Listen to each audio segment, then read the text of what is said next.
안녕하세요 여러분. 미디어와 유튜브 리터러시 1주차 2교시의 두 번째 강의 시작하겠습니다. 자신의 현주소 인식하기, 이게 뭐냐면요, 여러분이 유튜브 채널을 만들고 그 안에 어떤 컨텐츠를 올리려면 어떤 색깔이 있어야 되죠. 그래서 채널마다 컬러가 있어야 되고 그 컬러에 걸맞는 컨텐츠를 올리셔야지 됩니다.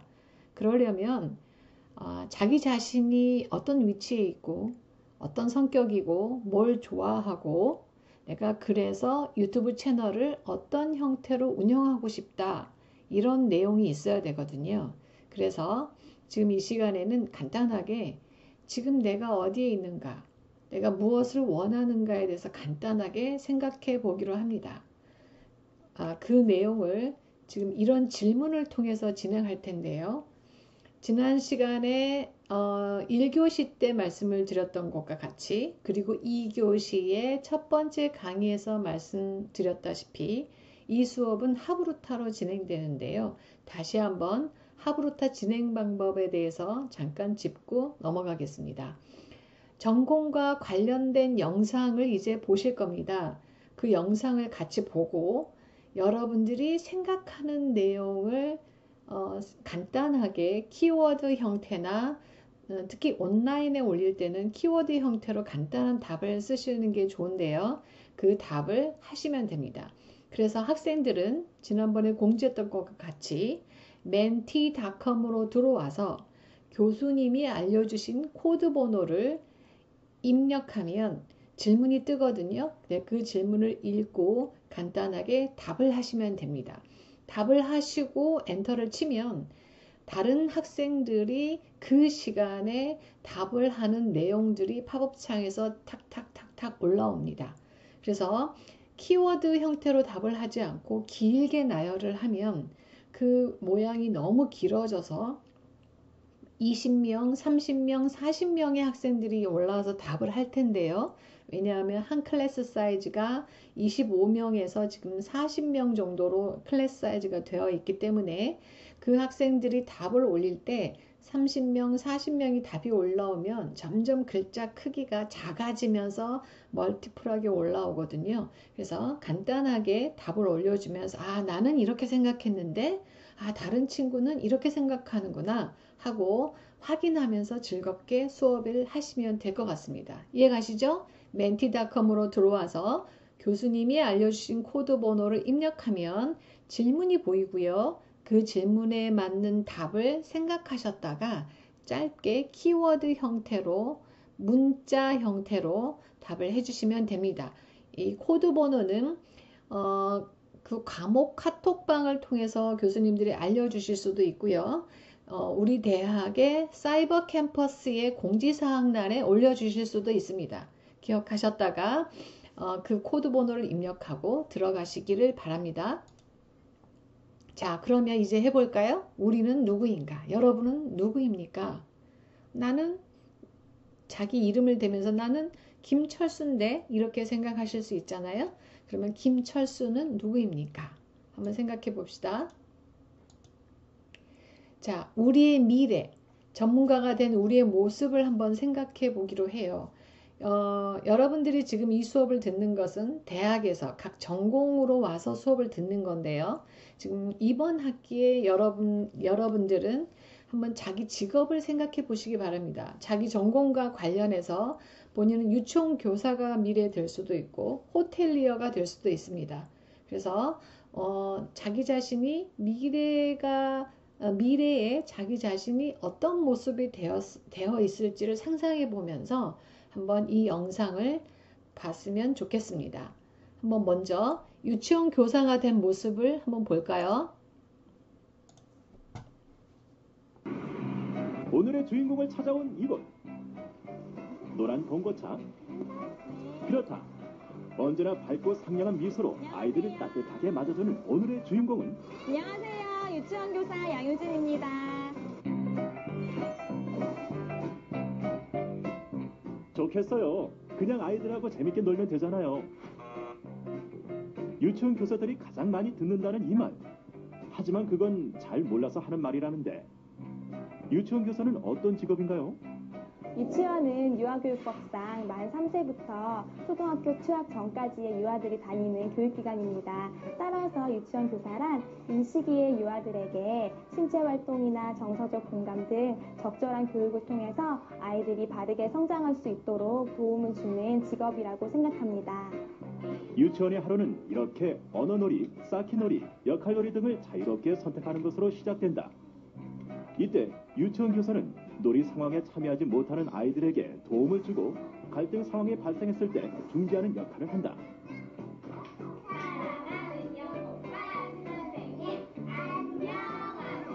아이들과 인사를 나누고 하루 일과에 대해 소개하는 아침 모임 시간. 아이들에게 하루에 대한 계획성을 심어주고 시간 개념을 스스로 익히게 해주는 시간이다.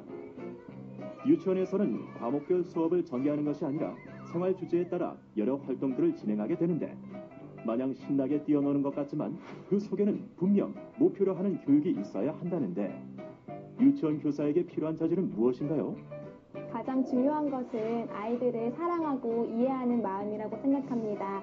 하지만 마음만 가지고는 아이들을 올바로 성장시킬 수 없기 때문에 항상 공부하고 연구하는 마음가짐이 필요하다고 생각합니다. 아이들에게는 유치원에서의 모든 활동이 생활 습관으로 이어지기 때문에 유치원 교사는 점심시간에도 아이들이 스스로 식사할 준비를 할 수 있도록 지도하고 식사 전후의 예절을 익힐 수 있는 본보기를 보여야 한다. 점심을 먹고 난 후 유치원에서의 마지막 오후 활동. 오후 활동은 어떻게 이루어지나요? 그날의 오후 활동을 교사가 직접 계획하게 되는데요. 기가 시간과 연결되기 때문에 하루를 마무리할 수 있는 간단한 활동으로 계획하게 됩니다. 늘 아이들과 함께하는 시간 속에서 자연스럽게 아이들의 독창적이고 창의적인 생각을 읽을 수 있는 유치원 교사 때문에 매 순간순간이 에피소드라고 하는데 유치원 교사를 하면서 겪은 에피소드에 대해 소개해 주세요. 아이들에게 우체국의 기능에 대해서 알려주고자 우체통을 놓아주었습니다. 그래서 평소에 그 우체통을 통해서 아이들과 함께 마음을 전하곤 했는데요. 한 번은 이사 가는 친구가 반 아이들 몰래 거기에 편지를 한 명 한 명 써가지고 넣어놓았더라고요. 그래서 저희 모두 그 편지를 읽고 눈물을 흘렸던 것이 가장 기억에 많이 남습니다. 이제 유치원에서의 활동을 마무리할 시간.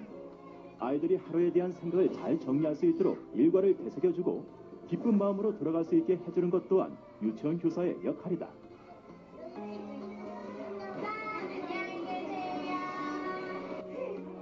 이렇게 아이들이 돌아가고 나서도 오늘 활동에 대한 평가, 내일의 교육 계획안 작성, 홈페이지 관리, 교실 청소, 유치원 교사의 하루는 끝나지 않았다. 유치원 교사로서의 어려움은 무엇인가요? 제가 느끼기에 가장 어려운 점은 부모님의 마음을 이해하는 것이라고 생각합니다. 요즘 들어서 교육기관에 무리한 요구를 하시는 부모님들이 많이 계시거든요. 예를 들면은 아이들이 생활하다 보면은 다툼이 일어날 수도 있고 사소한 문제들이 발생하는 경우가 많은데 이럴 때 가장 중요한 것은 그것을 어떻게 해결하느냐입니다.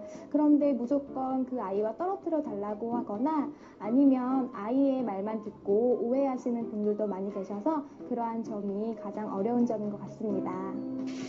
하지만 선생님 감사합니다. 학부모와 아이들의 진심 어린 한마디면 그것만은 피로회복자가 따로 없다는 양효진 선생님. 유치원 교사가 되려면 어떻게 해야 하나요? 유치원 교사가 되려면 반드시 대학교 및 대학에서 유아교육을 전공해야 합니다. 학점을 모두 이수하고 일정 학점 이상이 되면 유치원 전교사 2급 자격증이 주어지는데요. 이 자격증으로 어떤 유치원이든지 취업을 할 수가 있습니다. 사립 유치원의 경우는 모두 다르겠지만 대부분 서류 전형과 면접, 실기고사로 교사를 채용을 하고요. 국립유치원 같은 경우에는 각 지역에서 선발하는 임용고시를 통해서 유치원 교사를 뽑게 됩니다. 하나의 유아기를 책임져야 한다는 사명감을 갖고 이 길을 걸어야 한다고 말하는 양효진 선생님. 마지막으로 앞으로 이 길을 걷고자 하는 청소년들에게 한 말씀 해주세요. 유치원 교사가 되기 위해서는 다양한 분야에서 적절한 능력을 갖추어야 하기 때문에 한 가지에만 관심을 두고 공부하기보다는 다양한 분야를 골고루 공부하는 것이 좋습니다. 기본적으로 컴퓨터나 율동, 피아노, 조형 등을 갖춘다면 더 훌륭한 교사가 될 수 있을 것이라고 생각합니다. 아이들의 마음속에 순수하고 따뜻한 마음을 느낄 수 있는 직업. 유치원 교사로서 행복은 바로 아이들에게 있을 것이다. 유아기는 한 인간이 성장하는 데 있어 기본 생활 습관이 형성되는 아주 중요한 시기입니다. 따라서 아이들에게 바른 습관을 형성할 수 있도록 교육하는 유치원 교사의 역할은 매우 중요하다고 할 수 있는데, 교사를 가르쳐 제2의 부모라 일컫는 이유도 바로 그 때문이 아닐까 싶습니다. 대학이나 대학교의 유아교육과를 졸업하면 누구에게나 자격증을 취득할 수 있는 기회가 주어지기 때문에 유아교육을 전공하는 것이 가장 유리합니다. 아동학과에 진학해 교직 이수를 하는 방법도 있지만 그 인원이 30% 정도로 제한되어 있다고 합니다. 유치원 교사로 활동하기 위해서는 유치원 2급 정교사 이상의 자격을 취득해야 합니다. 2급 정교사 자격을 소지한 후 3년 이상의 교육 경력을 쌓고 소정의 재교육을 받거나 대학원에서 유아교육 과정을 전공하고 다시 1년 이상의 교육 경력을 쌓으면 1급 정교사 자격증을 취득할 수 있습니다. 유치원 교사들은 사립 혹은 공립 유치원에서 근무하게 됩니다. 사립 유치원은 공개 채용을 통해 취업을 할 수 있고, 공립 유치원은 각 지역에서 시행하는 교원 임용고시를 통과해야 하는데 그 경쟁률이 매우 높은 편이라고 합니다. 이외에 어린이집, 사회복지기관 등의 기관이나 유아교육 관련 출판사, 콘텐츠, 교재, 교구업체로도 진출이 가능하다고 합니다.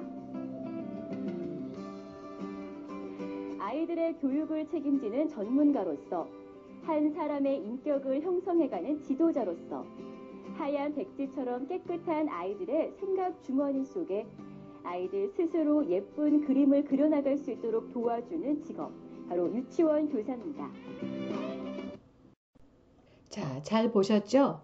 여러분들이 전공을 마치고 취업을 하게 되면 이러한 직군에서 일하게 될 텐데요. 한번 질문해 보도록 하겠습니다.